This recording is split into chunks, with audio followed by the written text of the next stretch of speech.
From the Watergate building in Washington, this is Hotline TV. Now here are Hotline editors Amy Walter and John Mercurio.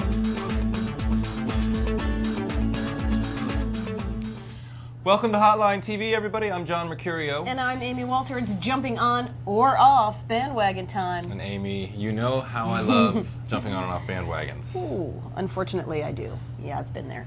So John, whose bandwagon are you going to be on or off today? I'll tell you who I'm jumping on, and I very well may be jumping off if this does not play itself out, but I got to jump on the Rudy Giuliani bandwagon. I'm not the first person to do this. He's been surging in the national polls, and he's even doing okay in some early states. But if he is actually able to secure the endorsement of somebody like Sam Brownback, a sort of ideologically pure conservative, sort of red state Republican who just dropped out of the presidential campaign, if he's actually able to secure the endorsement of somebody like him, he's doing something right with the conservative wing of the Republican Party. Or he's just saying the conservative wing is clearly, they are putting that we can finally say for some certainty that ideology is taking a backseat to electability, period. And that they have determined that they're going to actually be motivated to support somebody like him because they've determined that somebody like Fred Thompson is completely unelectable. Right. That's the bigger mark against Thompson, almost more than anybody. Jumping off the Fred Thompson bandwagon. I don't think we were ever on it. I was never particularly on it.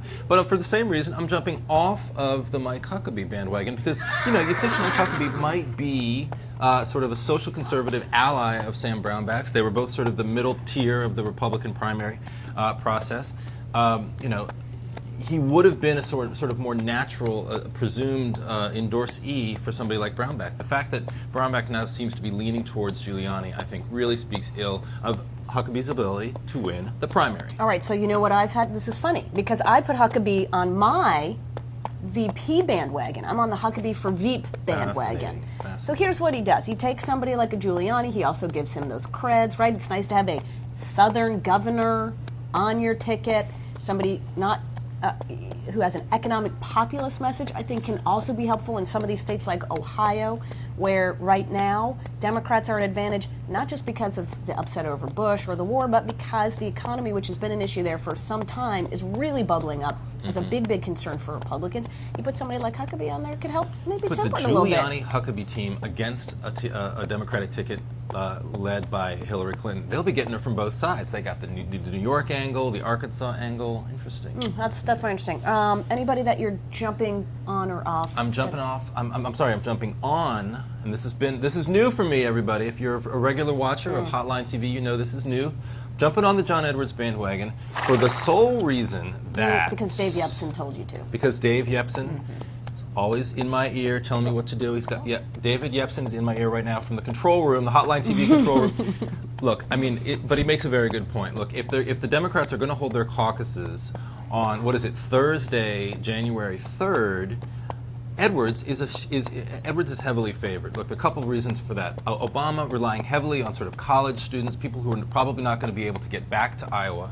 Obviously, they're still committed, but are they really going to be committed enough to get back to Iowa, to break their vacation schedules, to get back to Iowa early enough? And Clinton, also struggling in Iowa, was really hoping, the Clinton campaign really hoping for a weekend caucus, so people like working mothers, younger mothers, some older women, probably much more able to and willing to go to a caucus on a weekend than they would be on a weeknight when they have other commitments. That may be true, but we're running out of time, so I'm going to give you my last, where I'm jumping off bandwagon. Do it. Jump right off. All right, all this talk about like, yay, we're glad fall's here, it's finally fall. Remember, people, fall turns into one season, and that's one bad season, and that's winter. So for all of you who are like, oh, I can't wait to put on my little warm coat, and I can't wait to sit in front of a fire, I want you to come talk to me in February. Tell me how much you're enjoying the crisp air. That's all I have to say. That is fascinating. I've been happy it's been 80 degrees. I want it to be 80 degrees forever. I realize it can't, but I don't want to rush to put on a heavy coat. Excellent. All right, so that's it. Yeah. Wow, looks like all that we have some weather bandwagons too. Interesting, very good to know. Well, looks like all the bandwagons have left town, and it's time for us to go too. So have a great weekend. We'll see you next week right here on Hotline TV.